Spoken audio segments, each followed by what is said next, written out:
YTN 라디오 김우성의 생생경제. 애청자 여러분 안녕하십니까. YTN 뉴스 FM 김우성 PD입니다. 국제유가 최근 배럴당 60달러 돌파하면서 고유가 시대가 본격화하는 것 아닌가 이런 관측이 나옵니다. 고유가뿐만 아니라 고금리 거기다가 원화 강세까지 3고 시대 이런 말이 나오고 있는데요. 안 그래도 위축된 내수 우리 경제에는 오히려 걱정이 될 수 있다 이런 지적도 나오고 있습니다. 일부 정유업과 산업에서는 오히려 기회가 될 수도 있겠지만 체감하는 바는 다릅니다. 전문가와 함께 첫 번째 인터뷰에서 따져봅니다. 가계 지출 팍팍합니다. 그중에서도 통신비 등 필수 지출비의 비중이 생각보다 크기 때문에 정부가 집권 초에 이거 잡겠다 대책 많이 내놨죠. 요금 할인 혜택 확대가 대표적이지만 일몰제로 마감된 지원금 상한제나 단말기 완전자급제 도입 등도 아직 이슈가 되고 있습니다. 이런 것들 많이 도입되고 여론도 거세지고 있는데 현실 속에서 통신비 부담받더니 아직 그대로입니다. 소수업계가 장악하고 있는 통신사, 제조사의 문제점이 지적되고 있는데요. 어떤 상황인지 전문가와 함께 확인해 보겠습니다.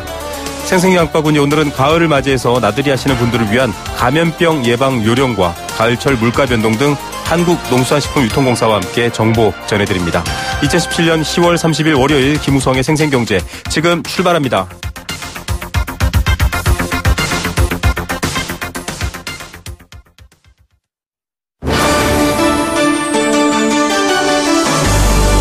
YTN 라디오 김우성의 생생경제.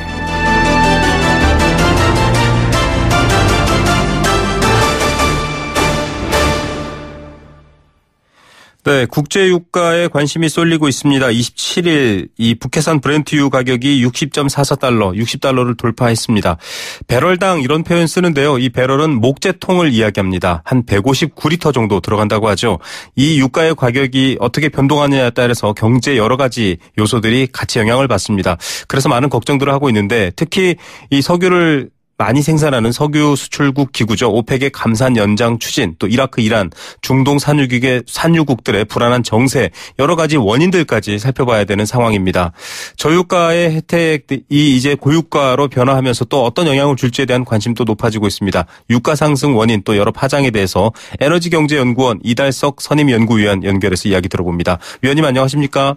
네, 안녕하세요. 예, 이 국제유가 배럴당 60달러 돌파 이런 기사 제목들이 막 쏟아지고 있습니다. 유가 상황 어떻게 흘러가고 있는 건가요?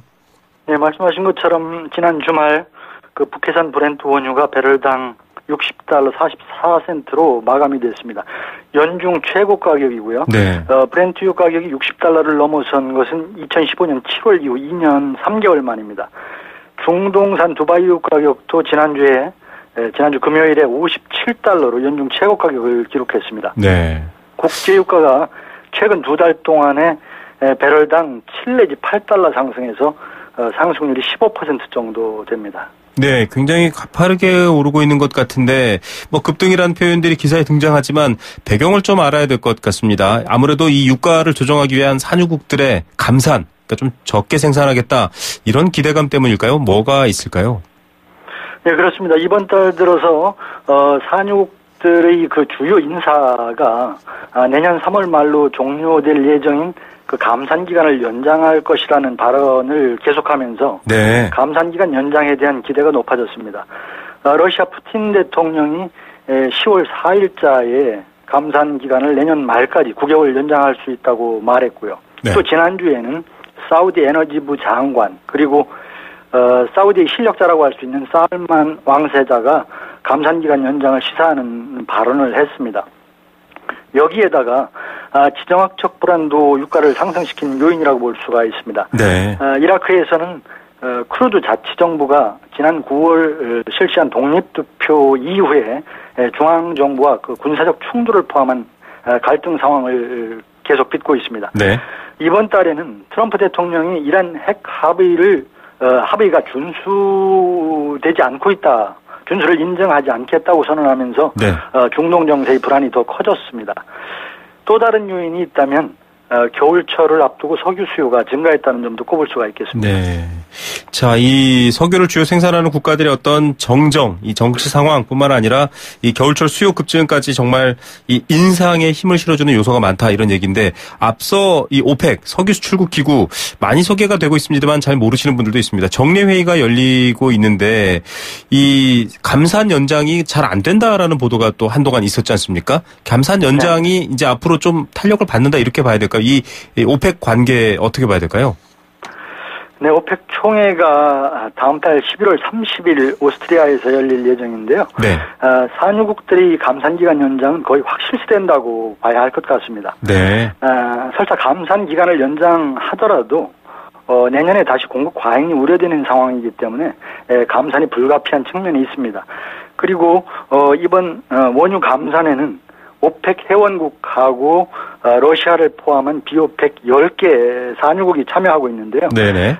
사우디와 러시아가 협력해서 의사결정을 주도해 나가고 있습니다. 네. 이미 사우디와 러시아가 감산기간 연장에 대한 의사를 확인이 되었기 때문에 큰 이변이 없을 것으로 생각됩니다. 예, 우리나라가 주로 수입하는 원유가 바로 두바이인데 이 오펙의 결정이 아주 큰 영향을 받고 있는 가장 많은 영향을 받고 있는 곳인데 여기에 이제 뭐 여러 가지 변수들을 얘기하고 있습니다. 미국은 셰일 오일을 셰일 가스를 별도로 또 개발해서 이게 유가에 많은 영향을 미친다라고 하지 않았습니까? 이 미국의 셰일 오일 업체들까지 만약에 증산하지 않는다라고 한다면 유가 상승이 좀 더 탄력받을 수 있다. 이런 분석이 있던데 어떤 내용입니까? 그렇지는 않습니다. 사우디를 비롯한 오펙 국가나 러시아는 국영 석유 회사를 통해서 생산을 통제할 수 있는 능력이 있지만은 네네. 미국의 셰일 오일 업체들은 통일된 행동을 취할 수가 없습니다. 네. 미국 셰일 업체들은 유가 수준이나 그 수익성에 따라서 개별적인 의사결정을 할 수밖에 없는 그 소규모 업체들이 주류를 이루고 있습니다. 네. 그래서 미국의 셰일 오일 생산 회사들은 유가가 오르면 생산을 더 늘리기 때문에 오히려 오펙과 러시아의 감산 효과를 상쇄시켜서 유가 상승을 억제하는 그러한 역할을 하게 됩니다. 네. 올해도 미국의 생산 증가분이 오펙 감산 효과를 상당 부분 상쇄시켰고 이런 현상은 내년에도 계속될 것으로 봅니다. 예, 오히려 이 반대급부의 역할을 할 수 있다. 또 이 통제되지 않는 이 생산량을 통제할 수 없는 상황이다. 이런 것들 여러분께 한 번 더 설명드리고요. 유가가 큰 폭으로 오르면 일단 시장에서는 여러 가지 우려점들이 많이 나오고 있습니다. 앞서 저도 3고라고 말씀드렸는데요. 고유가, 고금리, 원화 강세. 이게 사실은 수출을 해야 되는 입장에서는 좀 부담인 경우도 있거든요. 어떻습니까? 좀 유가 이 시장에 좀 랠리에 제동이 걸 수 있는 이런 어떤 너무 이제 올라가는 것들에 대한 우려의 목소리가 커질 수 있다 이렇게도 보던데 어떻게 보십니까? 네, 그렇습니다. 유가 상승세가 계속 이어지기는 어렵다고 봅니다. 다음 달 30일 오펙 총회를 앞두고 있지만 그 감산 연장에 대한 기대는 이미 시장에 반영된 그런 상태라고 볼 수가 있고요. 이미 선반영되어 있다 이렇게. 예, 그렇습니다. 네. 그리고 감산 폭이 확대되지 않는다면은 그래서 유가 추가 상승이 이루어지기 어렵습니다. 네. 다만 지정학적 불안이 더 심화된다면은 유가가 상승하겠지만은 네. 지난 주말 이라크 중앙정부와 쿠르드 자치정부가 휴전에 합의했다는 보도가 있는 것으로 보면은 중동 정세 불안도 누그러질 전망입니다. 네네. 그래서 국제유가는 당분간 그 조정 과정에 들어갈 가능성이 더 크다고 봅니다. 예, 상승의 배경은 뚜렷하지만 지속적 랠리를 타면서 상승이 계속 이어질 것인지에 대해서는 조금 지켜봐야 될 상황이다. 이런 얘기이신 것 같습니다. 휘발유 가격이 13주 연속 오르고 있습니다. 지금 이 방송 들으시는 분들 중에 운전하시는 분들 많으신데요. 종종 보면 자꾸 이렇게 올라가고 있다라고 하는데 국내의 내수 소비되는 휘발유, 경유 이런 유가들도 반영이 많이 되겠죠. 어떻게 보십니까? 네, 국내 석유 제품 최종 소비자 가격은 국제 유가에 대략 2주 내지 4주 시차를 두고 반영됩니다. 네. 최근 국제유가의 상승세를 감안하면 국내 휘발유 가격은 당분간 상승세가 계속될 것으로 예상이 되는데요. 네네. 국제유가가 배럴당 1달러 상승하면 국내 휘발유 가격은 대략 리터당 7원 내지 8원의 인상 요인이 발생합니다. 네. 자, 이 7, 8원. 지금 여러 가지 이 오전 10시 기준으로 여러 가지 이런 환율도 변동이 있습니다. 이게 사실 좀 어렵습니다. 유가 상승이 어떤 영향을 미치냐. 당장 기름값이 올라서 내수가 위축된다. 이렇게 단순하게 보는 것 말고 다양한 요소에 영향을 미칠 텐데요. 국내 산업 여러 가지로 좀 희비가 엇갈리는 부분도 있죠. 예, 그렇습니다. 유가 상승이 여러 측면이 있는데, 기본적으로는, 유가가 상승하면은, 가계 소비가 위축이 되고, 네. 또, 비용이 상승하는 효과가 있기 때문에 기업들이 투자도 위축이 돼서, 전체적으로 경제 성장률이 둔화로 이어지는 것은 어쩔 수 없습니다. 다만, 네. 국제유가 상승하면은 중동 산유국을 비롯한 산유국들의 경기가 회복되면서 수출에는 좀 긍정적인 영향을 끼칠 것으로 봅니다만은 전체 거시경제적으로는 유가 상승이 우리 경제 전체에는 좀 부담으로 작용한다고 봐야 될 것 같습니다. 예, 네. 수를 중심으로 봤을 때 부담이 되는 요소는 확실하다 이런 얘기시고요. 이 정유업계 얘기도 합니다. 우리나라가 디젤도 꽤 많이 수출하는 나라고 여러 가지 석유화학 업계에 대한 관심도 높은데 정유업계 쪽은 어떻습니까? 정유업계는 당분간 호황이 계속될 것으로 봅니다. 네. 그동안 저유가에서 비롯된 세계 석유 수요 증가로 석유 제품의 수출 수익성이 많이 높아져서 그동안 네. 호황을 누렸는데요. 네네. 유가가 상승세를 보이면은 단기적으로 정유업계가 구입해놓은 원유 가치가 커지기 때문에 정유업계에게는 재고 평가 이익을 가져다 줍니다. 네네. 그리고 국제 석유 시장의 정제 마진도 양호한 상태가 당분간은 계속될 것으로 보는데요. 그 이유는 미국 멕시코만을 타격했던 허리케인 하비, 네이트 이런 허리케인의 영향으로 미국의 정제 시설 가동이 원활하지 못해서 미국의 석유 제품 수입이 늘어났습니다. 네네. 그래서 정유업계는 이 최근의 유가 상승이 크게 부담이 되지는 않을 것으로 봅니다. 네. 자, 시간적으로 정확하게 예측을 할 수는 없겠지만 앞서 말씀하셨던 이 상승의 어떤 확실한 근거, 하지만 또 이 상승이 이 가파른 랠리로 갈지에 대한 또 여러 가지 제동점 말씀해 주셨지만 일단은 올해를 놓고 봤을 때 연말까지 국제 유가 어떤 흐름세로 이어질 거다 이렇게 대충 볼 수 있을까요? 앞서 말씀드린 대로 감산기간 연장에 대한 기대라든가 지정학적 불안, 계절적 수요 대부분이 단기적 요인들이 복합적으로 작용한 결과라고 네. 볼 수가 있습니다. 그래서 상승세가 계속 이어지기는 어렵다고 봅니다. 네네. 가장 기본적으로는 2014년 이후에 계속된 공급 과잉으로 인해서 네. 세계 석유 시장에 석유 재고가 과도하게 누적이 되어 있습니다. 네. 게다가 미국이나 캐나다, 브라질 같은 감산에 참여하지 않는 비오펙 산유국의 생산이 꾸준히 늘고 있기 때문에 네. 유가 상승이 계속 이어지기는 어려울 것으로 예상됩니다. 예, 우려할 만한 수준으로 이 비정상적으로 유가가 급등하지는 않을 것이다. 이런 얘기, 조금 안심되는 얘기인 것도 같고요. 오늘 말씀 감사드립니다. 네, 감사합니다. 네, 에너지경제연구원 이달석 선임연구위원이었습니다.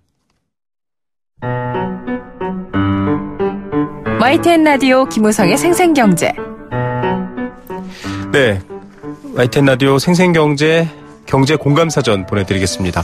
좀 어려운 말들 또 평소에 잘 접하지 못했던 이야기들도 이렇게 인터뷰를 듣다 보면 어떤 흐름이다 이런 것들이 나올 것 같은데요. 생활에 밀접한 이야기들 여러분과 함께 나누고 싶습니다. 여러분들의 의견도 보내주십시오. 단문 50원, 장문 100원의 정보 이용료 부과되는 샵 0945번 문자로 참여하시면 되고요. 스마트폰 애플리케이션 예스로 전 세계 어디에서나 함께할 수 있습니다.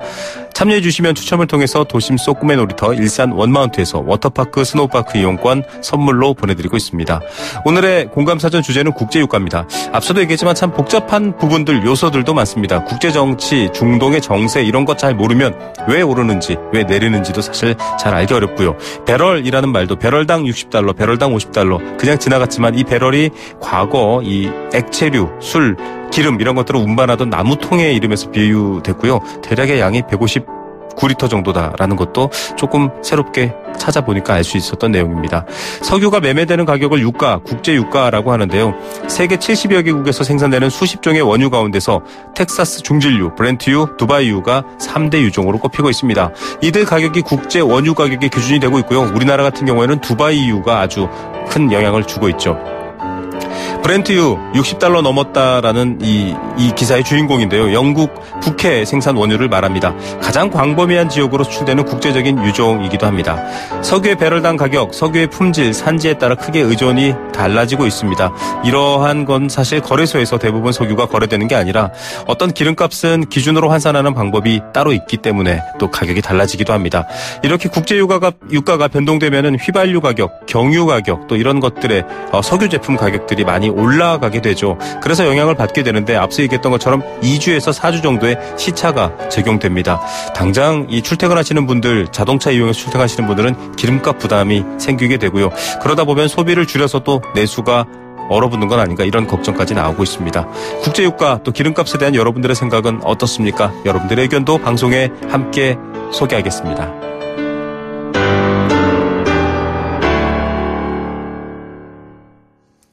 네, 생생경제일부 포스코와 함께했습니다. 캠페인 2개 듣고 이 시각 주요 경제 뉴스 정리해드립니다.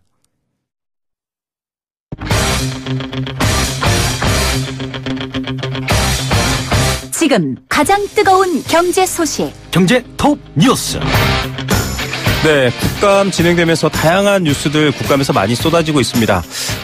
이런 뉴스들 포함해서 이 시각 주요 경제 뉴스들 알아보겠습니다. 이데일리 권소연 기자 연결합니다. 안녕하십니까? 네, 안녕하세요. 예, 저희도 이 더불어민주당 박용진 의원하고 이 이야기 한번 다룬 적이 있는데 이건희 회장 차명재산 논란 뜨겁네요. 네, 오늘 자유한국당이 국감 보이콧 철회하면서 나흘 만에 국회 정상화됐잖아요. 오늘은 이제 상임위별로 종합감사가 있는 날입니다. 여러 이슈 중에서도 단연 이 4조 4천억 원에 달하는 이건희 삼성그룹 회장의 불법 차명 계좌, 이게 핫 이슈로 떠올랐는데요. 2008년 특검 수사 때 삼성 임직원 명의의 차명 계좌에 분산해서 숨겼던 것으로 그때 드러났었죠. 네. 이번 국감에서는 이 차명 계좌 재산을 실명 전환하지 않고 돈을 찾아간 것으로 드러나면서 논란이 또 이렇습니다. 이에 대해서 또 이제 금융위가 차명 계좌라고 해도 실제 존재하는 이름이라면 실명 전환 대상이 아니고 과징금 부과 대상이 아니다. 이렇게 얘기를 해서 이제 해석을 두고도 상당히 논란이 됐었는데요. 오늘 이 최정국 금융위원장이 정무위 국감에서 이건희 삼성 회장의 차명 계좌가 고율 과세 대상이다라고 밝혔습니다. 네. 이 금융실명제법에 보면 이제 실명이 아닌 비실명 재산에 대해서는 계좌 개설 이후에 발생한 이자나 배당 소득세에 대해서 90%의 세금을 부과하도록 되어 있거든요. 그러니까 이건희 회장의 차명 재산이 특검 수사로 밝혀진 것이니까 여기에 해당이 된다라고 본 겁니다. 여기에 더해서 이제 이건희 회장의 차명 계좌에 대해서는 금감원과 협의해서 계좌의 인출이라든가 해지, 전환 과정을 다시 점검하겠다라고 밝혔고요.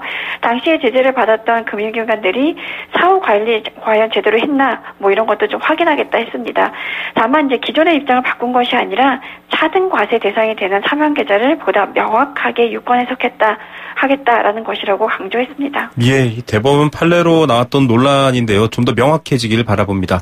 내년 4월부터 다주택자에 대한 중과세 시작되죠. 임대사업자 등록 여부도 관심이 많습니다. 정부가 의무 등록 추진한다 이런 얘기도 나왔었거든요. 어떻습니까? 네, 이 중과세 피하려면 일단 임대사업자로 등록을 해야 되는데요. 사실 등록을 하자니 임대소득 이제 신고해야 되니까 이렇게 해서 소득이 늘게 되면 건강보험료라든가 국민연금 부담 늘어나잖아요. 그리고 이제 소득이 고스란히 노출되는 것도 있어서 좀 꺼리는 분위기인 게 사실입니다. 그래서 이제 정부가 주택임대사업자 의무 등록 제도를 도입해야 되는 거 아니냐 이런 의견도 있었는데요. 오늘 이 김동연 경제부총리 겸 기획재정부 장관이 기획재정위 국정감사에서 이 부분에 대해서 좀 언급을 했습니다. 네. 일단 의무 등록했을 때 여러 가지 효과를 보고 있다. 다양한 방안을 검토하고 있지만 최종 확정은 안 됐다라고 말했는데요. 아주 부정적인 건 아니고 살짝 긍정적으로 검토하고 있다라는 느낌을 줬고요.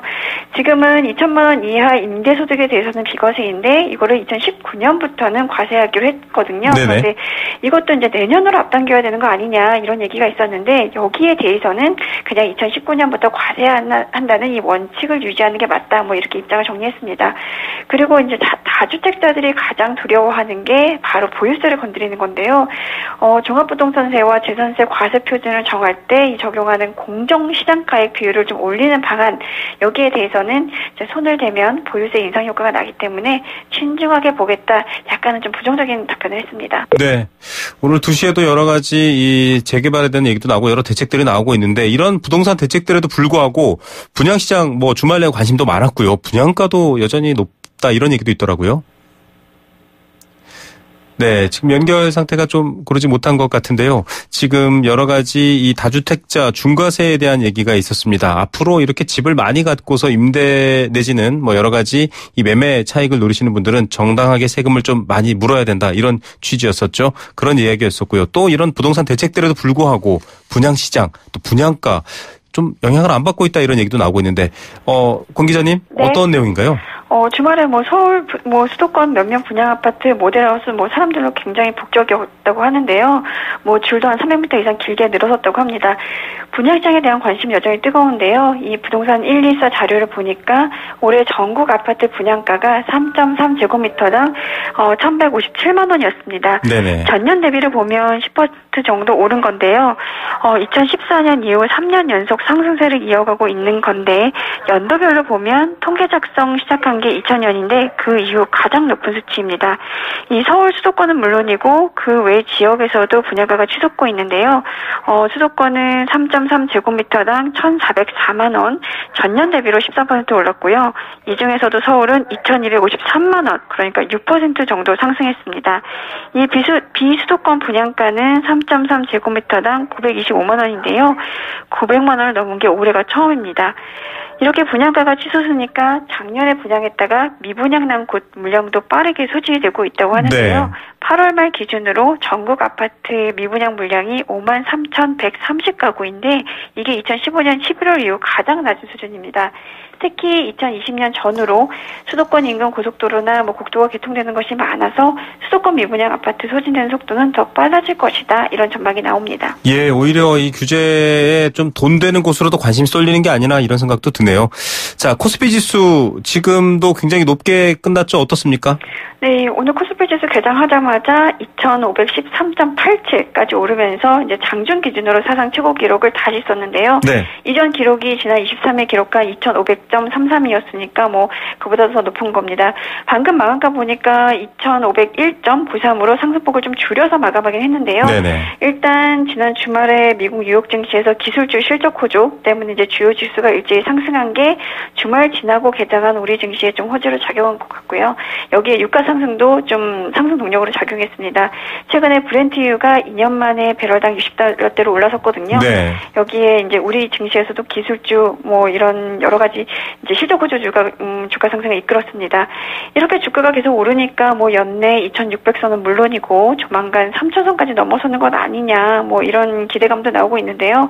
지금 보면 사실 국내 기업들 실적 굉장히 좋거든요. 네. 특히나 이제 반도체가 슈퍼 호황기를 맞았잖아요. 네. 반도체 관련 업체들 삼성전자나 SK 하이닉스의 실적 상당히 호조고요. 여기에다 이제 선진국 신흥국 경기가 좋으니까 국내 수출 기업들 실적에 대한 기대감도 높습니다. 그리고 외국인들 계속 주식 사모으고 있는 상황이라서 수급도 나쁘지 않을 것이란 전망인데요. 다만 이제 12월에 미국이 금리를 올릴 수 있다는 점과 또 우리나라도 이제 한국은행이 최근에 계속 금리 인상을 시사하고 있잖아요. 네네. 이러면 이제 다음 달에 올릴 수 있을 거다 이런 얘기가 나오고 있는데 이것도 조금 악재가 될 수 있을 것 같고 요새 또 빈번하게 발생하는 북한 도발 이 도발 한번 일어나면 또 지정학적 리스크 불거지니까 이런 점들은 좀 유념해야 될 것 같습니다. 예, 2,500이라는 숫자로 마감이 돼 있는 코스피 상황 또 저희가 앞서 계속 한번 살펴보도록 하겠습니다. 살고 있는 집을 담보로 연금을 받는 주택연금 노후 대비 수단으로 각광받고 이거 너무 이제 많이 몰리고 있어서 빨리 가입해야 된다 이런 말까지 있었는데 주택연금 빼서 쓰고 갚으면 월 지급금을 다시 늘려준다 이런 얘기도 있네요. 네, 주택금융공사가 주택연금 이용자가 개별 인출금을 갚는 경우 연금 월 지급금을 회복시켜주기로 했다는 건데요. 이제 개별 인출금이라는 게 이제 주택연금에 가입하면서 한도를 설정하고 그 한도 안에서 수시로 인출할 수 있는 금액을 말하거든요. 네. 그래서 쓰면 그만큼 월 지급금도 줄어드는데요. 앞으로는 원금과 이자, 보증료를 잘 갚으면 줄어든 지급금을 원래 수준으로 좀 높여주겠다는 겁니다. 이 개별 인출금 상환과 월 지급금 회복 이런 거는 주택금융공사 지사 방문해서 신청하면 되는데요. 네. 주택연금 쓰시는 분들은 알아두시면 좋을 것 같습니다. 예, 노후 대비하시는 분들 한 번 더 확인해 보시면 좋을 것 같습니다. 오늘의 톱뉴스는 어떤 것 고르시겠습니까? 뜨거운 분양시장 고를 수 만한데요. 네네. 부동산 대책에 가계부채 종합대책까지 나왔는데도 맞아요. 지금 뭐 청약에 사람 몰리고 있는 상황인 건데요. 어찌 보면 이제 강도 높은 규제가 오히려 공급을 제한해서 부동산 가격이 더 뛸 수 있다 이런 우려도 나오고 있는 상황이잖아요. 네네. 사실 수요와 공급에 의해서 시장 가격이 결정된다라는 거는 사실 경제의 가장 기초적인 원칙인데 이런 원칙을 간과해서 이제 이런 규제를 시행하게 되면 아무래도 이에 따른 부작용도 나타날 텐데 이런 것도 좀 감안해야 될 것 같습니다. 네, 혹시 다른 보관이 있다면 좀 설명을 해줘도 좋겠다라는 생각이 드네요. 오늘 말씀 감사드립니다. 네, 고맙습니다. 네, 2대12 권소현 기자였습니다.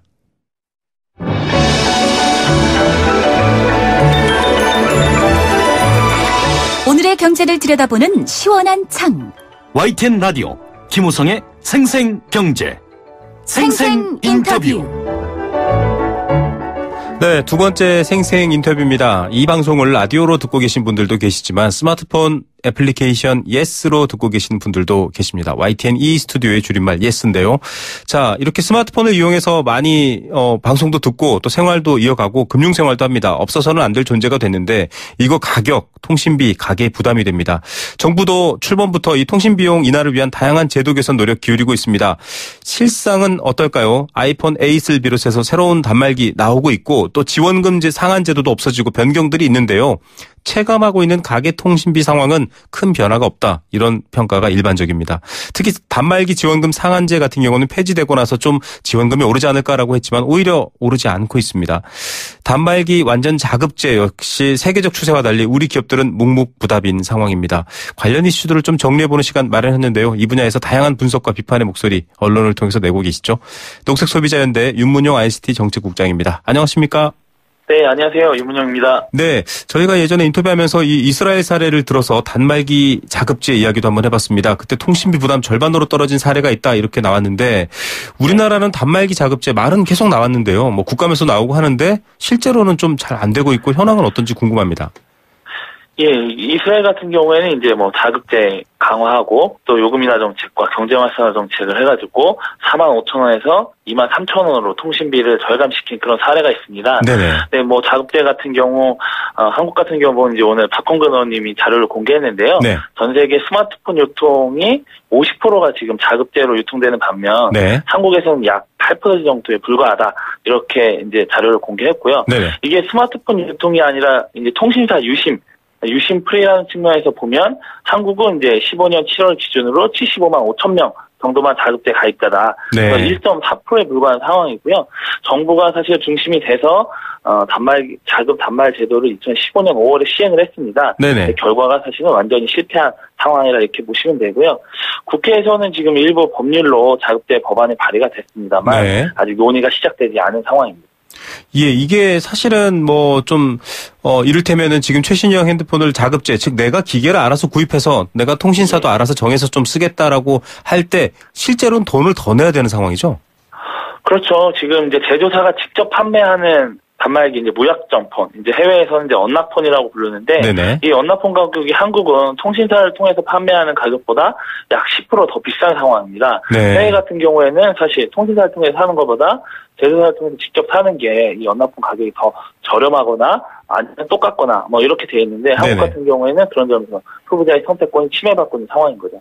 결국은 사실 이렇게 자급제하는 이유도 좀 경쟁을 유도하고 소비자들의 선택지도 다양하게 해서 통신비 혹은 이 단말기 구입에 드는 비용을 좀 부담을 줄여주자라는 건데 여전히 아직 뭐 제자리다 이렇게 봐야 되겠네요. 그렇죠. 이 한국에서는 기본적으로 이 통신 서비스와 스마트폰 판매가 거의 결합된 상황인데 네. 사실 그 근간에는 이 통신 대기업과 제조 대기업 간에 담합 문제가 있습니다. 네네. 현재 공정거래위원회가 담합이 있음을 어느 정도 인지하고 현장조사 등을 하고 있다 이렇게 국정감사에서 밝히기도 했는데요. 네네. 지금 1년에 통신사에서 이 취급하는 단말기 규모가 약 12조 원 정도 됩니다. 근데 이 중에 일반적인 이제 보통 일반적 유통이라고 보면 네네. 마진이 한 30번 정도 발생을 하는 건데요. 네. 이러한 이제 단말기를 통신사가 유통함으로 인해 발생하는 마진을 통해 가지고 25,000개 판매점이 현재 유지가 되고 있는 것이다 이렇게 보시면 될 것 같고요. 네네. 그래서 기본적으로 회사와 이 제조 대기업 입장에서는 현재와 같이 통신 서비스와 스마트폰을 결합해서 판매하는 것이 더 고가 요금제 고객을 유치할 수 있고 또 제조사 입장에서는 고가의 프리미엄 폰을 쉽게 판매할 수 있는 구조이기 때문에 사실상 이 포기를 못하고 있는 그런 상황이라고 보시면 될 것 같습니다. 그러니까 좀 쉽게 얘기해 보면은 결국은 뭐 이를테면 도너츠 가게 비유를 하자면 아주 비싼 도너츠를 여기 아니면 살 수 없는 구조로 지금 딱 과점돼 있기 때문에 뭐 사고 싶은 분들은 비싸도 거기서 살 수밖에 없고 또 파는 입장에서는 비싼 거 팔 수 있고 망을 유지할 수 있고 이런 것들에 대한 여러 가지 뭐랄까요. 결국은 이 좀 폐쇄 구조를 바꾸겠다라고 노력했지만 안 바뀌고 있다 이런 상황이군요. 그렇죠. 지금 현재는 바뀌지 않은 상황이죠. 예, 좀 이 국민들이 통신비 지출이 가계에서 차지하는 비중도 크고요. 지금 여러 가지 금리도 올라가고 있어서 좀 경감이 돼야 되는데 민심을 많이 잃고 있지 않나 이런 걱정까지 될 정도입니다. 이 지원금 상한제도 한번 들여다볼게요. 지금 이게 단통법에서 처음 시행됐다가 이게 일몰제였습니다. 3년간 시행하는 건데 지금 폐지가 됐지 않습니까? 예. 지원금 그러면 다시 늘어나나요? 어떻습니까? 일단 지난 10월 1일자로 이제 단통법상의 지원금 상한제가 일몰됐습니다. 네. 기존에는 정부가 33만 원의 상한선을 정해놓고 그 안에서만 이제 공식 지원금을 줄 수 있었던 건데요. 네. 이 제도가 폐지된 뒤에도 사실상 이제 33만 원 이상의 지원금을 공시한 거는 갤럭시 J라는 보급형 단말기 단 하나뿐이었고요. 네. 소비자들께서 선호하는 이제 최신 제품들 노트 8이나 뭐 V30, 아이폰 8 같은 경우에는 최대 지원금 규모가 10에서 20만 원 수준으로 사실상 변화가 거의 없다 이렇게 봐집니다. 그래서 현재로서는 사실 이 지원금보다는 선택약정 할인 25%를 받으시는 게 소비자 입장에서 좋거든요. 네. 또 뭐 말씀하신 것처럼 이 단통법 상한선을 만든 것 자체가 과거에 이제 뭐 고객 차별 이런 문제로 해서 만든 건데 네네. 도리어 방통위 모니터링 결과를 보면 단통법 이전보다 이후에 지원금이 30% 줄어들었습니다. 네. 지금 상태에서 기업들이 사실상 이걸 지원금을 올릴 필요가 없는 상황이 되다 보니까 자기들이 이제 영업이익이나 여러 가지를 봤을 때 굳이 안 올리고 25% 선택 약정안을 선택하게끔 이렇게 또 유도하고 있는 상황이 되고 있는 거죠. 예, 이 지원금을, 그러니까 뭐 전화기를 구입하거나 새로 가입할 때 이 단말기를 살 때 이 구입 지원금을 주는 상한제를 둔 이유가 사실은 고객들이 서로 차별받고 있다. 누구는 잘 받고 누구는 받지 못하고 이런 불공정을 바꾸겠다라는 건데 결과적으로는 그냥 기업이 나가는 돈만 줄여줬다 이런 건가요, 지금? 그렇죠. 단통법 이후에 보면은 지원금 규모가 약 30% 줄어들었다고 아까 말씀드렸는데요. 네네. 반대적으로 그만큼 2통 3사의 영업이익이 딱 그만큼 늘어났습니다. 그래서 단통법 시행 전과 현재 작년 영업이익을 비교하면 2조 7천억에서 3조 7천억 원으로 1조가량 올렸거든요. 네네. 그게 딱 이 지원금이 줄어든 규모만큼 영업이익이 늘어났다. 그래서 사실상 단통법 이후에 이동통신사만 배가 부르고 있는 상황이다. 또 거기에 더불어서 제조사들도 많은 이제 수익 구조에서 개선이 되고 있죠. 예, 지금 뭐 들으시는 분들이 이럴 겁니다. 이 정부 초기부터 가계통신비 얘기하면서 이 단말기 가격 부담, 통신비 부담 절감에 대한 얘기가 나올 때 이 많은 환경들이 나오고 정책, 심지어 제도도 바뀌기까지 했는데 이 통사나 제조사가 꿈쩍도 않는다 이런 느낌을 받거든요. 결국 좀 그들의 태도에 대한 부분도 사실은 언급해 볼 필요가 있을 것 같습니다. 결국 정부 정책이나 어떤 국민들의 요구에는 좀 호응하지 않는다 이렇게까지 보이거든요. 네, 맞습니다. 그래서 앞서 말씀드린 것처럼 지금 공정거래위원회가 통신과 관련해서 3가지 담합 구조를 조사하고 있습니다. 네. 통신요금제 담합, 또 유심가경 폭리 담합, 또 이 단말기 강력 담합 이 3가지를 지금 조사를 하고 있는 건데요. 네. 이런 부분에서 공정위가 사실 제대로 조사를 해서 이를 바탕으로 기업들의 이런 이 카르텔을 깰 수 있는 그런 이제 제도 개선, 소비자 중심의 제도 개선이 이루어져 할 때라고 보는 거죠. 예, 뭐 이익 추구, 뭐 기업의 정상적이고 당연한 활동입니다만 좀 여러 가지 환경과 맥락에도 호응했으면 하는 바람 때문에 한번 짚어봤고요. 최근에 좀 다른 논란도 하나 불거졌습니다. 단말기를 보통 할부로 구매할 때 할부 신용 보험료를 낸다고 합니다. 말 그대로 단말기 할부금을 못 낼 경우, 이 단말기 할부금을 떼먹힐 경우를 대비한 건데 이거 구조도 좀 이상하고요. 정작 떼먹은 분의 단말기 값을 다른 성실한 할부금 납부자가 대신 내고 있다. 이런 지금 기사가 아침부터 나왔거든요. 어떤 내용입니까? 예, 맞습니다. 저희가 2012년도까지는 이제 할부 채권 제도라고 해서 보증 채권료만 한 10,000원에서 40,000원 정도만 내면 됐었거든요. 네네. 2012년부터 이 할부 이자 제도가 이 본격 도입이 됩니다. 그래서 지금 뭐 판매점에 가시면 24개월이나 36개월 할부로 대부분 구매를 하시거든요. 네. 근데 24개월일 때는 이제 연이율 5.9%, 36개월일 때는 연이율 7%의 이자를 지금 소비자들이 내고 있습니다. 네네. 문제는 실제 이 안에서 금융 비용으로 발생하는 비용은 2%밖에 안 되고요. 네. 나머지 이제 3에서 5%는 이 소비자들한테 할부금을 못 받을 것을 우려해서 이 리스크 부담으로 통신사들이 지우는 이 금액이거든요. 네네. 이런 것들이 지난 5년간 리스크 부담으로 성실한 납부자들한테 전가된 비용이 1조 5천억 정도에 달한다는 게 이제 오늘 아침에 나타난 거거든요. 네네. 결국에는 이제 이 제도의 변화, 할부 채권 제도에서 할부 이자 제도로 바꾸는 과정 속에서 소비자들의 비용 부담이 그만큼 늘어난 또 안 좋은 사례라고 볼 수 있습니다. 아니 근데 이제 결국은 뭐랄까요, 이를테면 이런 신용거래에 대한 부분에 있어서는 판매하는 어떤 이통사 측도 책임을 공동으로 져야 되고 하는데, 지금 이통사 입장은 문제될 게 없다, 뭐 이미 우리 다 약관 설명하고 고객도 동의했다, 이런 입장이더라고요. 어떻게 봐야 되나요? 그러나 뭐 그 부분에 있어서는 사실은 지난 소비자 보호원의 그 조사를 보면 3분의 2, 65%의 고객들이 사실상 제대로 할부 이자에 대한 설명을 제대로 받지 못하고 있고, 또 저희 단투법상에 보면 단말기 금액을 일시불이나 12개월 할부로도 충분히 납부할 수 있음에도 불구하고 현장에서는 24개월이나 36개월 할부로 거의 고정해서 이제 가입자를 받고 있기 때문에 소비자들은 사실 원하지 않는 부담을 자기도 모르게 지고 있다, 이렇게 볼 수 있는 거죠. 8864 애청자님, 모든 가족이 핸드폰 가지고 쓰고 있는데요, 모든 면에서 비쌉니다, 비싸요라고 한탄 같은 말 해주셨는데, 이런 목소리를 왜 안 들어주나, 이런 안타까움도 들고요. 저희도 꼼꼼히 살펴보면서 또 추후에 관련 이슈 있으면 또 여쭤보도록 하겠습니다. 오늘 말씀 감사드립니다. 네, 감사합니다. 네, 녹색소비자연대 윤문용 ICT 정책국장이었습니다.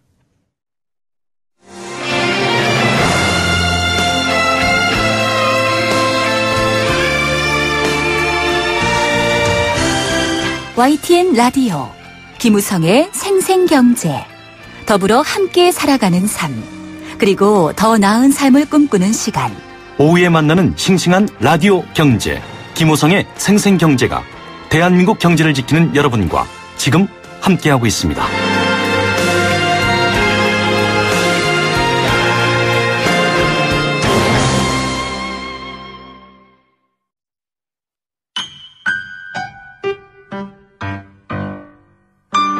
행복한 살림살이 생생장바구니.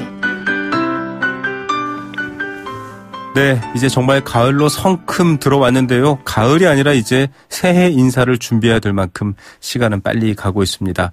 이런 빠른 흐름의 시간 속에서도 어떤 좋은 먹거리들이 있는지, 또 좋은 추억들을 만들 수 있는지 알려주는 생생경제에 웃을 수 있는 유일한 코너입니다. 생생장바구니, 오늘도 웃음을 주는 분이죠. 한국농수산식품유통공사 문재영 대리 연결합니다. 안녕하십니까? 네, 안녕하세요. 네, 아직까지는 단풍 구경 가시는 분들 많고요. 밖에 좀 나가시는 분들 많은데 조금씩 추워지는 것 같기도 하고요. 이럴 때 기분 좋기도 한데 좀 조심해야 될 것도 있다고요.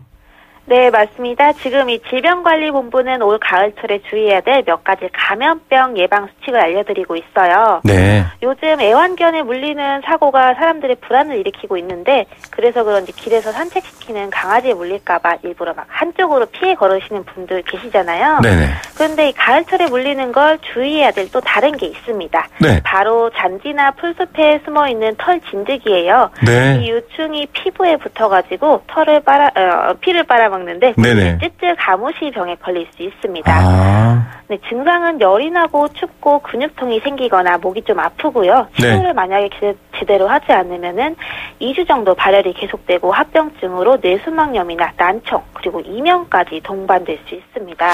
예, 참 무섭네요. 털진드기. 저희가 무슨 이 소참진드기 얘기도 급성 혈소판 증후군 이런 걱정도 많이 했는데, 이런 여러 가지 이 야외 활동에 조심해야 될 것들 얘기해주고 있습니다. 이게 좀 가을에 더 많은 것 같아요.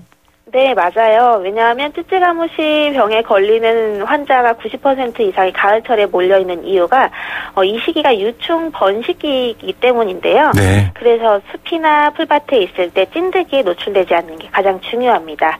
누워서 쉬시거나 옷을 풀밭에 벗어놓은 경우에 찐드기가 거기에 붙을 수 있으니까 조심하셔야 되고요. 네. 야외로 나가실 경우에는 꼭 긴 팔과 긴 바지 착용하시고, 웬만하면 작업할 때 장갑을 끼시는 게 좋습니다. 예, 이거 뭐 만만히 봤다가 자칫하면은 정말 위험한 상황까지 갈 수 있기 때문에 야외 활동, 특히 뭐 여러 가지 이 농업 종사하시는 분들도 각별히 조심하시기 바랍니다. 자, 날 추워지면 꼭 추워지기 전에 몸 좀 보신해야 돼, 이런 분들 계세요. 네. 뭐 한약 같은 것도 드시고 여러 것도 많이 먹는데 어떻습니까? 네, 저도 수족냉증이 좀 있어가지고 겨울철이면 부모님께서 한약을 지어주셔서 보내곤 해요. 아, 예. 네, 또 요즘은 약재들을 시장이나 인터넷으로 그냥 쉽게 구입하실 수 있으니까 원하는 재료만 사셔가지고 물에 우려 드시는 분들도 계시잖아요. 네, 맞아요. 그래서 접근성은 훨씬 좋아졌는데 그래도 먹거나 약으로 쓸 수 있는 농산물과 임산물이 정해져 있습니다. 네. 식용으로 가능한 게 우리가 자주 들어본 이 한약재로 자주 사용하는 도라지, 박하, 겨우사리, 감초, 반면에 먹을 수 없는 것으로 분류된 임산물과 농산물은 흔하게 접할 만한 게 시종류로 나팔꽃씨, 복숭아씨가 있고요. 네. 나무는 등나무와 소철, 꽃은 양귀비와 은방울꽃 같은 게 포함되어 있어요. 네. 이런 거는 독성이 들어있어서 함부로 먹을 경우에 몸에 유해할 수가 있기 때문에 이게 드시기에는 좀 조심하셔야 되는 이 품목들입니다. 네. 워낙 방대한 종류가 이제 분류가 되어 있기 때문에 내가 이걸 먹어도 되는지 아니면 뭐 이걸 좀 확인해 보아야겠다, 자세한 내용 알아보고 싶으시다 하시면은 식약처 농축수산물안전과인 043-719-3245에 전화하셔서 문의하시면 되겠습니다. 네, 043-719-3245. 아무거나 드시면 안 되고요. 몸에 좋다라고 해도 이게 먹어도 되는 건지 한번 꼭 확인해 보시기 바랍니다. 네. 자, 수족냉증 요즘 뭐 혈액순환 문제 때문에 손발 차가우신 분들 많습니다. 외로워서 손발이 차우신 건 아닌가 걱정이 되기도 하는데 네. 이런 좀 위험하고 자세히 모르는 것 말고요. 좀 쉽게 먹을 수 있는데 도움되는 것들 있나요? 부모님께서 이것저것 따뜻한 음식 다 저한테 먹여보셨는데. 아, 네, 실험을 다 해보셨네요. 네. 네. 가장 효과가 좋았던 게 생강으로 만든 차였어요. 아, 생강 저도 좋아합니다. 그렇죠. 향도 되게 좋아서 혈액순환을 도와서 몸을 따뜻하게 데워준다고 하잖아요. 네. 그래서 마시면은 정말 체온이 훅 올라가는 것 같더라고요. 네. 게다가 소화도 도와주고 면역력 강화도 도와준 데다가 마음을 안정시켜주는 치유의 식물로 동서양에서 많이 사랑을 받아왔는데요. 네. 지금 생강이 제철을 맞아가지고 구입하시면은 대추나 도라지와 함께 청을 만드시면 좋을 것 같아요. 네. 단단하고 향이 강한 것을 위주로 이제 장 보실 때 골라주시고 보관은 껍질을 벗기지 않은 채로 물기 없이 신문지에 싸주신 다음에 냉장 보관하시면 됩니다. 네. 자, 생강 좋다는 소리 많이 합니다. 이건 뭐 음식으로 또 이 양념으로도 많이 쓰이니까 좋아하시겠는데 요즘 제철입니다. 막 아주 큰 덩어리들 나오는데요. 생강은 작은 부분 썩었다고 그거만 다 잘라내고 먹어야지 하시면 안 됩니다. 전체가 다 오염돼 있을 수 있기 때문에 보관에 주의하시면서 꼭 많이 즐기시기 바라고요. 이렇게 이야기 나온 김에 장보기 이야기 해야 될 것 같습니다. 11월입니다. 요즘 붉은 고추 많이 필요할 것 같아요. 김장 앞두고 있잖아요. 네, 이제 김장할 때가 다가오고 있는데요. 붉은 고추 가격은 여전히 강세입니다. 재배 면적이 감소했고 작황이 부진한 상황이 겹쳐서 그런데요. 생산량이 지난해보다 많이 줄어들었어요. 쌀쌀한 날씨에 찌개 재료용 수요는 증가하고 있고 이 김장할 때가 되면은 수요가 앞으로 더 올라갈 텐데요. 네. 지금 100g에 1,700원 정도에 거래되고 있지만 오름 추세는 계속 이어질 전망입니다. 그리고 이번 주는 붉은 고추 말고는 이 닭고기도 가격이 조금 올라서요. 네. 10월 육개 사육 마리수가 지난해 10월보다 3% 정도 소폭 감소했습니다. 지금 나들이 가시는 분들이 많아서 식당 수요 늘어나고 있는데 일주일 새 벌써 1kg짜리 한 마리가 500원 정도 상승해가지고 네. 1,500원 정도에 구입하실 수 있겠습니다. 예, 오르는 품목들 좀 계속 오름세라는 이야기 해드렸고요. 조금이라도 더 오르기 전에 필요하신 분들은 또 즐겨보시면 좋을 것 같습니다. 자, 쉽게 손 갈 수 있는 좀 저렴한 품목들 알려주시죠. 이번 주에 그리고 사시기 좋은 장 볼 때 유용할 만한 품목이라면 당근과 대파가 있어요. 네. 당근은 올해 가을 생산량이 지난해보다 3% 정도 소폭 증가하면서 공급 물량이 꽤 늘어났고요. 네. 대파도 10월 출하 면적이 5%가량 증가한 데다가 주산지인 강원도와 경기 지방의 생육 상황도 양호한 편입니다. 그래서 마찬가지로 공급 물량이 안정적으로 증가하고 있어서 1kg의 당근이 4,100원대, 대파가 3,000원대에 가격 형성되어 있습니다. 예, 당근, 대파 다 건강에 좋은 음식들 오늘 많이 소개해드렸는데요. 가격 좀 저렴할 때 사셔서 여러 가지로 요리해 드시고 대파 같은 경우에는 뭐 고기나 여러 가지 구워 드실 때 살짝 같이 구워 드셔도 좋으니까요. 즐겨보시기 바랍니다. 오늘 여러 가지 소식들 감사드립니다. 네, 감사합니다. 네, 한국농수산식품유통공사 문재영 대리였습니다.